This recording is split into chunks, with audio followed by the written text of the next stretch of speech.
본문의 제목은 예수 그리고 사람들입니다. 예수 그리고 사람들.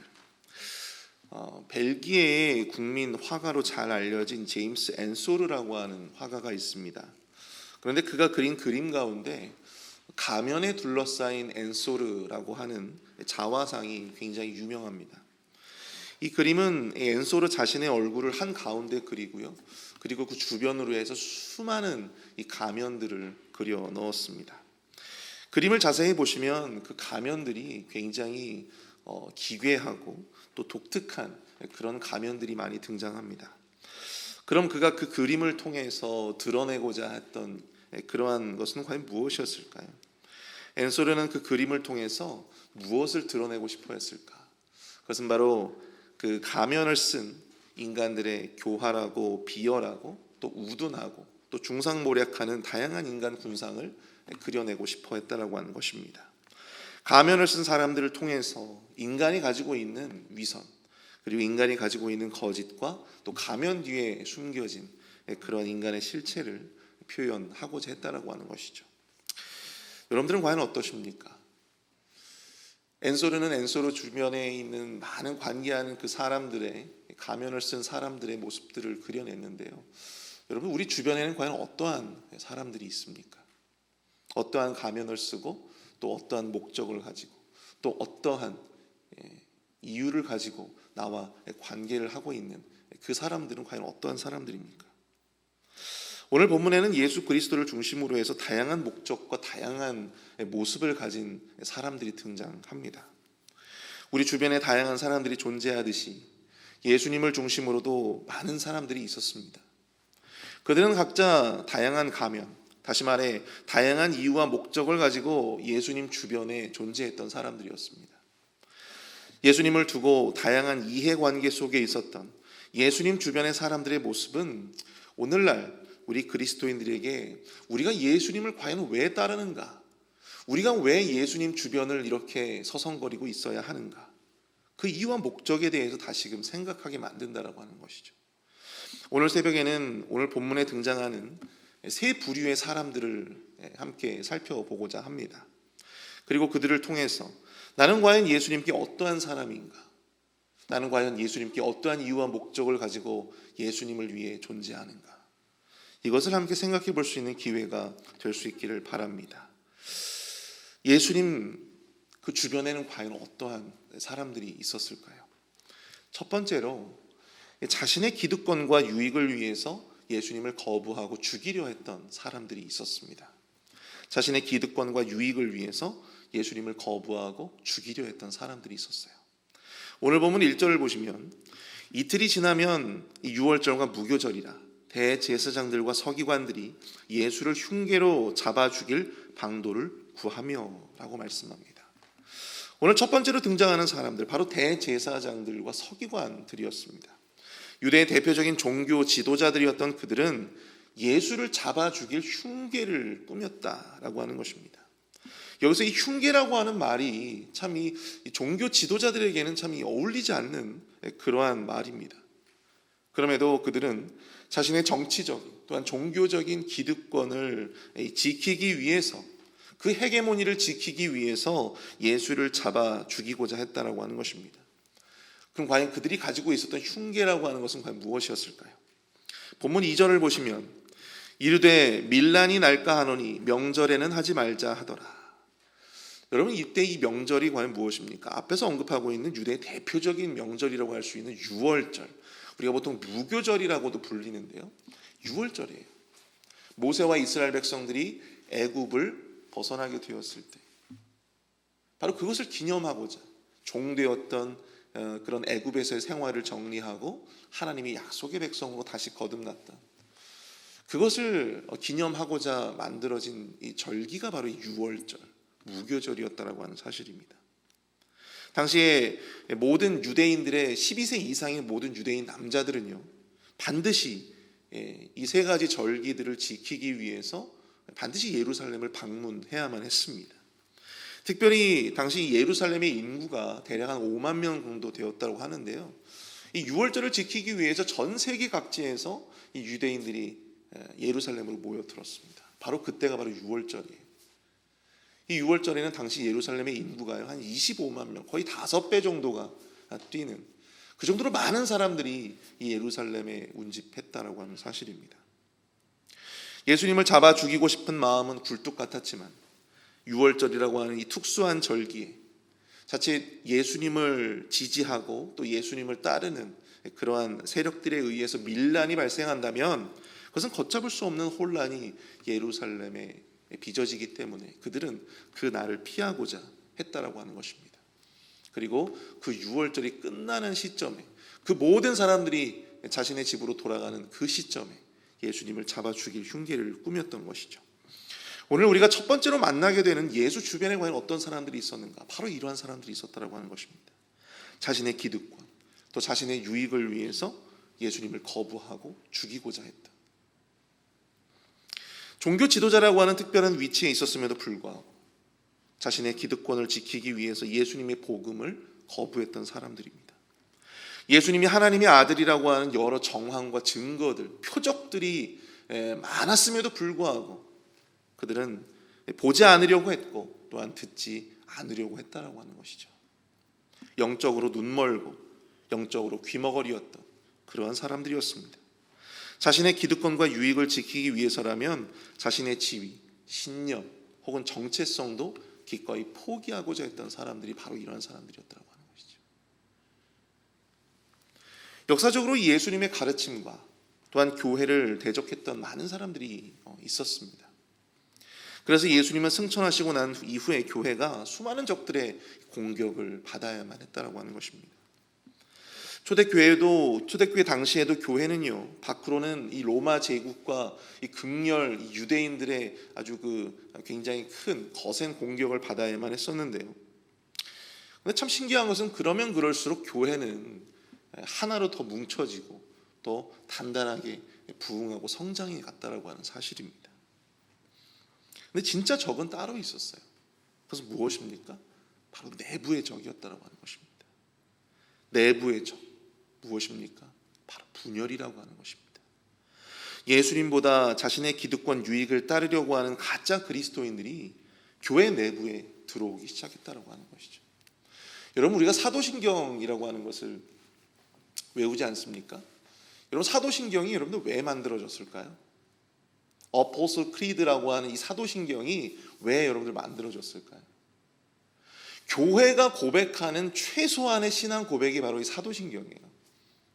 당시에 이 교회를 무너뜨리기 위해서 많은 이단들 그리고 교회를 거부하는 그런 많은 사람들이 이 교회의 거짓 선지자로서 거짓 교사로서 교회에 침투해 들어왔거든요. 그러니까 그런 사람들을 걸러내기 위해서 그들에게 최소한의 신앙의 고백을 요구했던 것입니다. 그래서 그 공동체에 들어올 수가 있었다라고 하는 것이죠.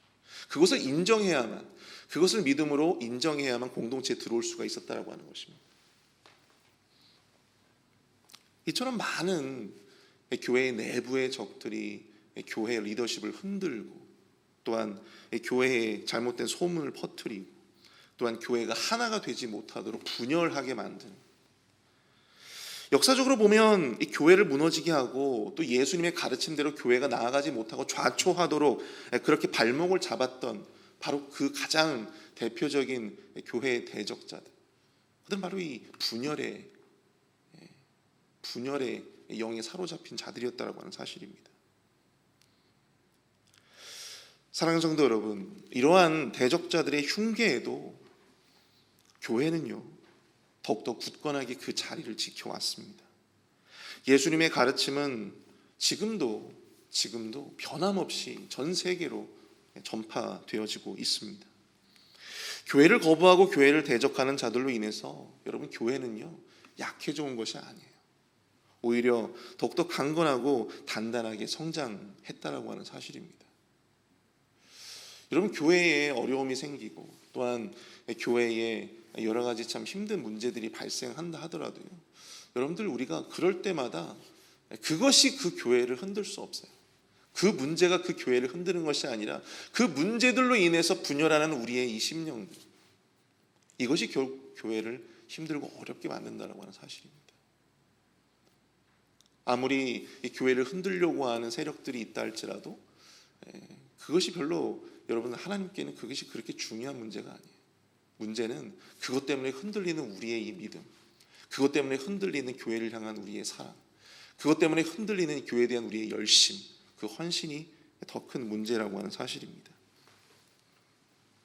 하나님은 교회의 이러한 대적자들, 방해와 그런 대적에도 불구하고 당신의 계획대로 그 모든 것들을 이루어내셨습니다. 그것이 바로 하나님의 역사임을 여러분들 기억하실 수 있기를 축복합니다. 예수를 거부하는 자들로 인해서 예수님이 잠깐 고통과 죽음을 경험하셨지만 결국은 예수님은 부활하셨습니다. 주님의 교회도 그러합니다. 주님의 자녀들의 여러분들 삶도 그러할 것입니다. 대적자들의 핍박과 미혹 속에서도 주님을 향한 변함없는 믿음으로 나아가실 수 있는 저와 여러분들이 될 수 있기를 축복합니다. 두 번째로요, 예수님 주변에 과연 어떤 사람들이 있었는가? 바로 예수를 자신의 유익을 위해서 이용했던 사람들이었습니다. 예수를 자신의 유익을 위해서 이용했던 사람들. 여러분들 오늘 본문 10절을 보시면요, 12 중에 하나인 가룟 유다가 예수를 넘겨주려고 대제사장들에게 감해 그들이 듣고 기뻐하여 돈을 주기로 약속하니 유다가 예수를 어떻게 넘겨줄까 하고 그 기회를 찾더라. 이렇게 말씀하고 있습니다. 12 제자들 가운데 가룟 유다, 대표적인 이 배신의 아이콘이었던 이 가룟 유다. 가룟 유다는 돈 때문에 예수를 대제사장들과 그를 죽이려 했던 자들에게 팔아 넘기고자 하였습니다. 그가 왜 예수님을 팔았는가? 오랜 기독교의 역사 가운데 정말 많은 똑똑하신 우리 교수님들께서, 학자들이 왜 예수를 이 가룟 유다가 예수를 배신했을까?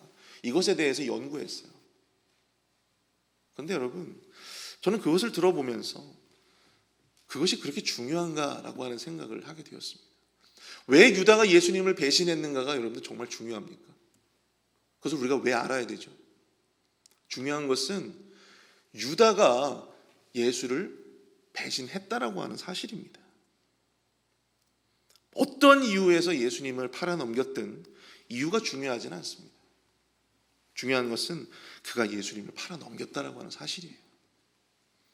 자신의 스승이자 자신을 거두어 준 사람을 배신했다라고 하는 것입니다. 오늘 본문에서 이 베다니의 마리아가 예수님께 이 300데나리온이나 하는 향유를 깬 것을 보고 여러분 화를 낸 사람이 있었다고 했어요. 화를 낸 사람들이 있었다고 합니다. 그런데 사도 요한은요, 요한복음 12장 4절과 5절에서 구체적으로 한 사람을 지목하고 있습니다. 누구였을까요? 가룟 유다였어요. 그는 마리아에게 그것을 팔면 가난한 사람들을 도울 수 있을 텐데 왜 쓸데없이 허비했냐고 그렇게 책망합니다. 그런데 그렇게 책망한 유다에 대해서 사도 요한은 요한복음 12장 6절에서 이렇게 고백하고 있습니다. 이렇게 말함은 가난한 자들을 생각함이 아니요 그는 도둑이라 돈꾀를 맞고 거기 넣는 것을 훔쳐감이라. 마치 그가 가난한 사람들을 위해서 선심이나 쓰는 것처럼 그렇게 이야기하고 있지만 실상 그는 자신의 배를 불리고 탐욕에 물들었던 사람이었다는 사실입니다. 돈 때문에 예수님을 따라다니고 돈 때문에 예수님과 함께 있었던 사람들이라고 하는 거죠. 겉으로는 가난한 사람들을 위한 나이스한 사람처럼 보이지만 실상은 자신의 유익을 위해서 예수님을 이용하고 또 예수님의 가르침을 이용했던 그러한 사람이었다고 하는 겁니다. 사랑하는 성도 여러분, 예수님을 이용하고 또 교회를 이용하는 자들에게 여러분 주님을 위한 소비는요 굉장히 허비처럼 느껴집니다. 쓸데없는 지출이라고 생각하는 그러한 일들이 많아요. 일주일에 한 번 예배하는데 그렇게 좋은 장비들이 필요해? 일주일에 한 번 예배하며 찬양하는데 그렇게 좋은 악기들이 필요해? 그렇게 많은 사람들이 거기에 그렇게 투입되어야 하는 거예요? 아니 일주일에 한 번 나가는 그 노방 찬양이 왜 그렇게 성도들이 다 거기에 들어가서 참여해야 되는 거야? 주를 위해서 돈을 쓰고 주의 일을 위해서 돈을 쓰는 것이 허비처럼 느껴지는 사람들이 분명히 있습니다. 그 돈이라면 이 교회 안에 더 많은 가난한 이웃들을 위해서 섬길 수 있고 그 돈이라면 저기 멀리 나가서 선교하고 있는 그 선교사들을 위해서 더 많은 돈을 보내줄 수 있을 텐데 왜 교회가 그렇게 돈을 허비하는 거야?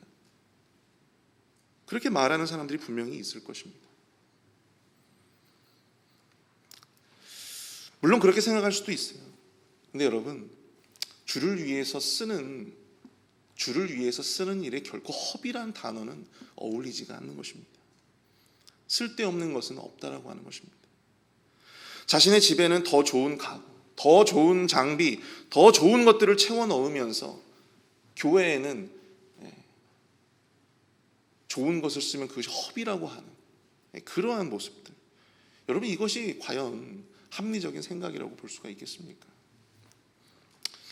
예수님을 이용하는 유다와 같은 생각이 우리 마음에 틈타지 않도록 여러분들 주의하는 저와 여러분들이 될 수 있기를 축복합니다. 교회를 위해서 우리가 생각할 때 교회가 나에게 어떠한 유익을 줄 수 있는가? 교회가 나에게 무엇을 주었는가? 여러분들 이것을 고민하기보다 내가 교회를 위해서 내가 무엇을 할 수 있을까를 조금 더 고민해 보시는 저와 여러분들이 될 수 있기를 바랍니다. 근데 그런 분들도 있어요. 이 교회를 떠나시는 분들 가운데 이 교회는 예배 은혜가 없다. 이 교회는 예배 또한 성도들의 마음 가운데 사랑이 없다. 이런 말을 하시고 교회를 떠나시는 분들도 있습니다. 내가 이 교회에 얼마나 열심히 일을 하고 섬기고 했는데 교회가 나를 이처럼 대우하느냐라고 하면서 또 교회를 욕하고 떠나시는 분들도 있습니다. 나름대로 교회에서 열심을 다하고 헌신했는데 그런 대접을 받아서 서운하셨겠죠. 근데 여러분, 그것이 과연 자기 자신을 위한 일이었는지 아니면 진정으로 교회를 위한 것이었는지는 여러분 하나님께서 아실 거라고 생각을 합니다.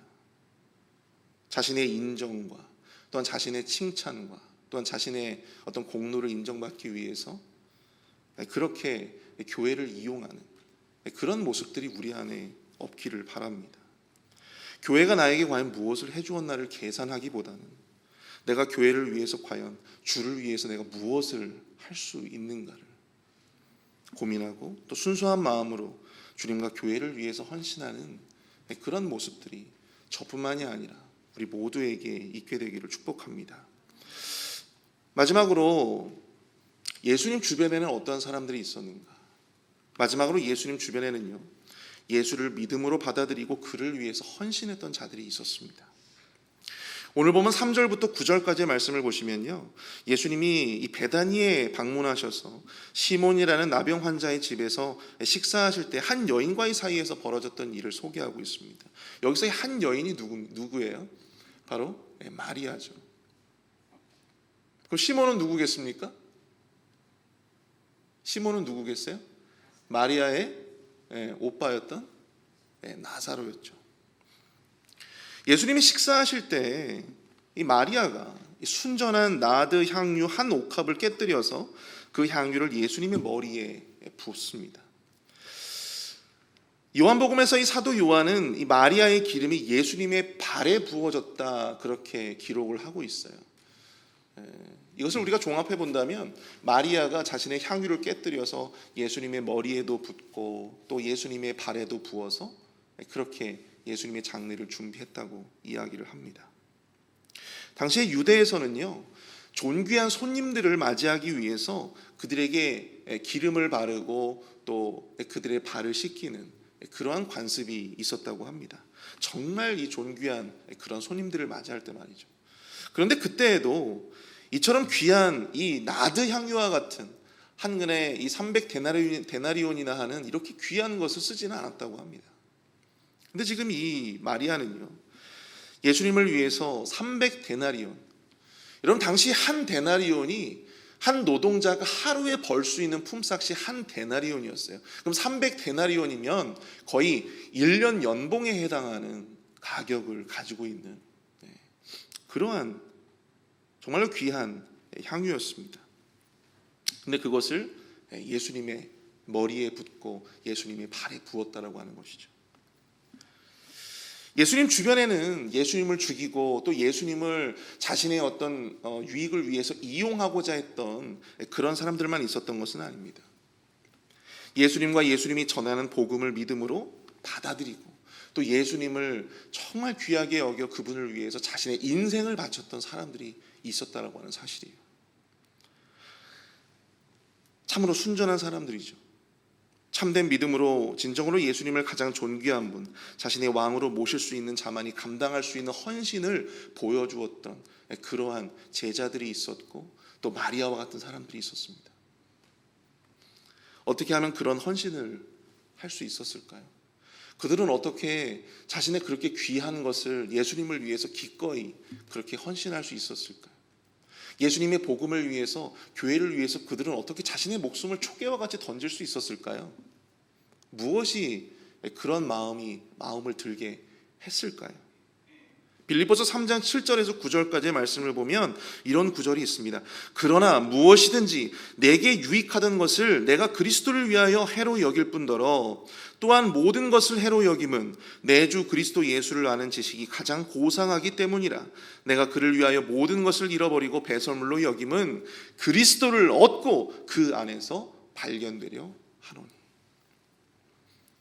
예수 그리스도를 아는 지식이 가장 고상하기, 또 가장 존귀한 예수 그리스도를 자신의 주인으로 또한 자신의 왕으로 얻었기에 그들은 그동안 자신에게 유익하던 모든 것을 해로 여기고 배설물로 내려놓을 수 있었다라고 하는 사실입니다. 마치 밭에 숨겨진 보화를 발견한 농부가 자신의 전 재산을 팔아서 그 밭을 다시 사는 것과 마찬가지였죠.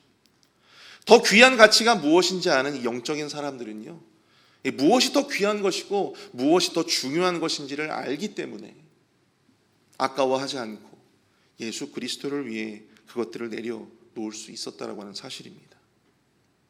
예수님 주변에는요, 바로 이러한 자들이 있었습니다. 그러한 마음으로, 그러한 순전한 믿음으로 예수님을 섬기던 자들이 있었습니다. 그리고 그들의 헌신과 섬김의 도는 예수님이 본문 9절에서 말씀하신 것처럼 온 천하에 어디서든지 복음이 전파되는 곳에는 이 여자가 행한 일도 말하여 그를 기억하라 하시리라. 예수님은 그러한 자들의 헌신과 그러한 자들의 그러한 수고를 모든 교회가 기억하기를 원하셨어요. 모든 교회가 기억하라고 이렇게 말씀하신 예수님께서 여러분들 우리의 섬김과 우리의 그 헌신의 수고를 기억하지 못하시겠습니까? 지금도 우리가 주님을 위해서 기꺼이 내려놓는 우리의 그 헌신을 여러분 지금 이 순간에도 우리 주님은 기억하시고 알아주실 줄로 믿습니다. 여러분, 교회는 모를 수 있어요. 여러분들이 얼마나 수고하고 헌신하는지 교회는 몰라줄 수 있어요. 여러분 주변의 성도님들은 몰라줄 수 있습니다. 목사님은 몰라줄 수 있어요. 그런데 여러분들 우리 주님은 그 모든 것들을 다 기억하신다는 하는 거예요. 사랑하는 성도 여러분, 우리 인생을 통해 무엇이 더 귀한지를 분별할 수 있는 은혜가 있게 되기를 축복합니다.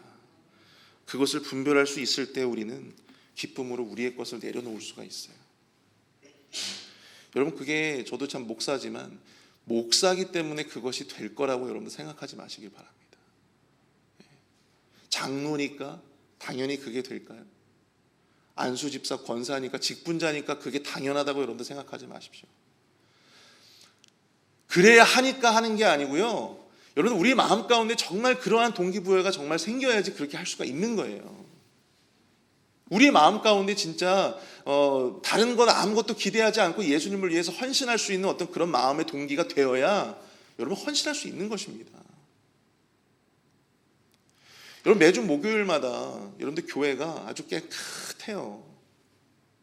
어떤 한 집사님께서 매주마다 오셔가지고 남자 화장실, 여자 화장실, 또 어제는 보니까 이 복도까지도 이렇게 청소를 해주셨어요. 그분이 뭐 대가를 바라고 하시는 게 아니에요. 교회에서 그분에게 10원 한 장 드리지 않습니다. 근데 그럼에도 불구하고 그분이 노래를 막 흥얼거리시면서 찬양을 부르시면서 그렇게 청소를 하시는 모습을 제가 보면서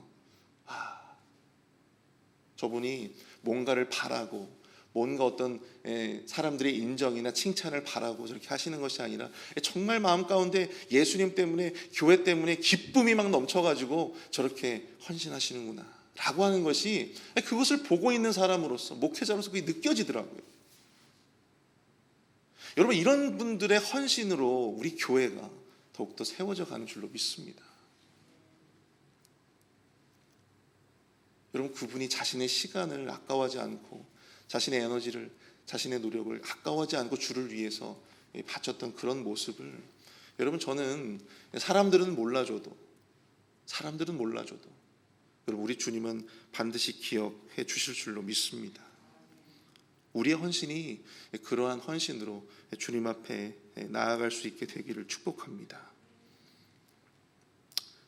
정말 우리의 마음 가운데 그러한 마음이 들어야 우리가 진정으로 기쁨 가운데 그 우리의 나드한 향유를 깨뜨릴 수가 있는 것입니다. 아무쪼록 우리 모두에게 예수님이 그러한 분으로 여겨지게 될 수 있기를 축복합니다. 배워서가 아니라, 그래야 해서가 아니라, 그런 직분을 맡고 있어서가 아니라, 진정으로 우리 마음 가운데 예수님이 소중하고 정말 교회가 귀하고 자신의 가장 소중한 향유를 과감하게 깨뜨릴 수 있는 그 마음의 도전이 정말 우리의 마음 가운데 샘솟는 그런 신앙의 여정이 되실 수 있기를 축복합니다. 우리 시간 함께 합심해서 기도할 수 있기를 바랍니다. 주님, 우리가 주님과 교회를 향한 순전한 마음을 갖게 하여 주시옵소서. 내가 무엇인가를 얻기 위해서가 아니라, 어떤 인정을 바라고 칭찬을 바라고 또한 박수를 바라는 것이 아니라, 오직 주님이 나에게 너무나도 귀하고 소중해서 교회에서 신앙생활하는 것이 너무나도 정말 즐겁고 기뻐서 나의 것을 드리고 또 헌신할 수 있는 그러한 모습들이, 또한 그러한 모습의 그리스도인들이 우리 교회를 더욱더 가득 채워나갈 수 있도록 주님 역사하여 주시옵소서. 우리 함께 마음을 모아 합심해서 함께 기도하도록 하겠습니다.